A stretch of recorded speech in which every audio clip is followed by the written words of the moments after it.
Assalamualaikum dan hai semua. Saya Mustafa dari Inotek dan selamat datang ke channel YouTube saya.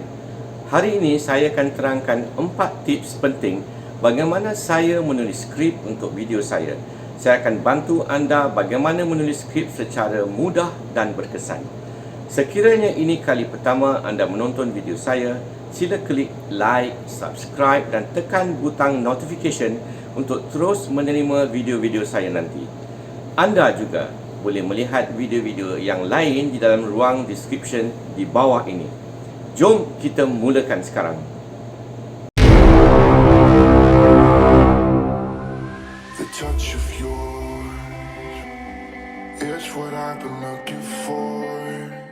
Dulu, apabila saya menonton video-video orang lain di YouTube, saya selalu berfikir, macam mana dia orang ni boleh merancang dan ingat apa yang dia orang cakap ketika rakaman dia buat. Apakah teknik yang dia orang gunakan?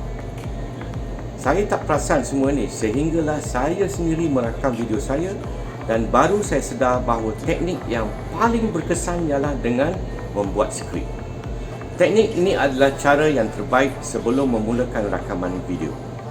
Di video ini, saya akan kongsi tips-tips yang berkesan untuk membuat skrip yang baik dan berkesan. Untuk pertama kali, saya bertanya tentang soalan ini. Mengapa mesti saya menulis skrip? Kenapa tak record terus je? Ada 2 sebab penting. Pertama, untuk memastikan apa yang saya akan rakamkan nanti akan menepati objektif pembikinan video saya. 2, ia akan memudahkan saya apabila saya tiba ke proses membuat suntingan atau video editing nanti. Jadi saya tak perlu nak ingat semua apa yang saya akan cakapkan ketika rakaman video saya.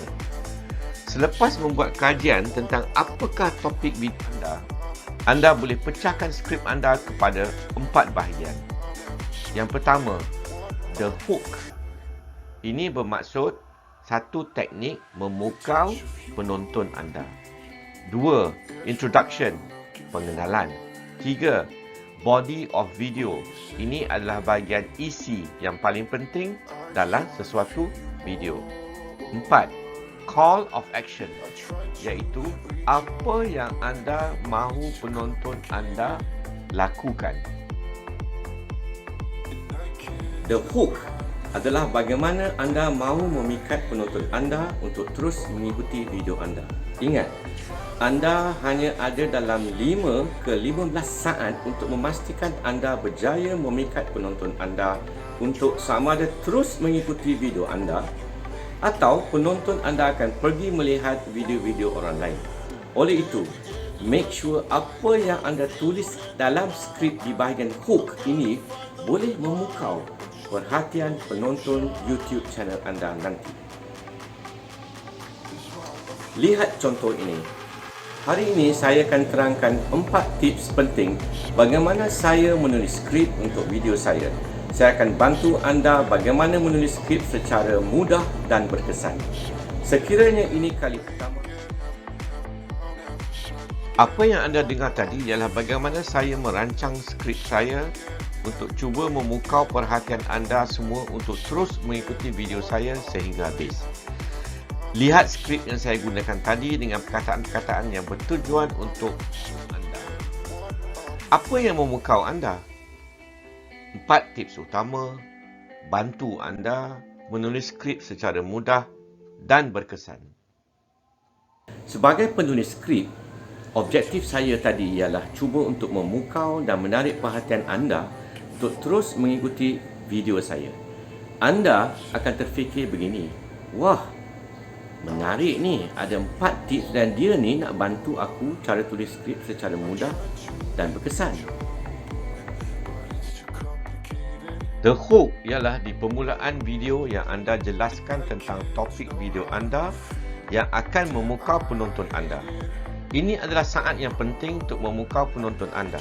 Ingat, anda hanya ada antara 5 ke 15 saat sahaja untuk memikat dan memukau penonton anda untuk bersama anda sehingga habis video anda. Introduction atau pengenalan. Ia adalah ruang di mana anda kenalkan siapa anda atau nama syarikat anda, apa objektif video anda dan apa sahaja maklumat lain yang penting yang anda nak sebutkan di ruang pengenalan ini.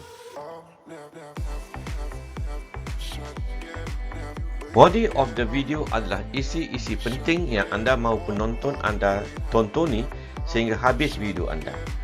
Di sinilah tempat anda kongsi semua maklumat-maklumat penting tentang produk anda dan sebagainya. Ia merupakan ruang yang paling penting dalam video anda. Call to action ialah apa yang anda mahu penonton anda buat di akhir video anda. Sebagai contoh, anda mahu penonton anda menekan subscribe, tekan like dan butang notification. Ini dipanggil call to action. Seringkali apabila kita menonton sesuatu, kita terlupa untuk menekan subscribe. Dan apabila video tu habis, ia akan bertukar kepada video lain. Dan selepas tu kita dah lupa mana video yang menarik yang kita terpukau tadi. Tetapi kita terlupa nak tekan subscribe. Sebab itulah, call to action ini amat penting supaya anda terus menerima penonton-penonton yang akan subscribe channel anda nanti. Demikian tadi tips-tips yang telah saya kongsi tentang bagaimana penulisan skrip amat penting dalam menerbit video di YouTube. Sila tulis di ruang komen dan jangan lupa tekan like, subscribe dan tekan butang notification supaya anda boleh menerima video-video saya yang seterusnya. Juga di ruang description di bawah terdapat senarai video-video lain yang boleh membantu anda untuk menjadi YouTuber yang berkesan. Semoga sukses!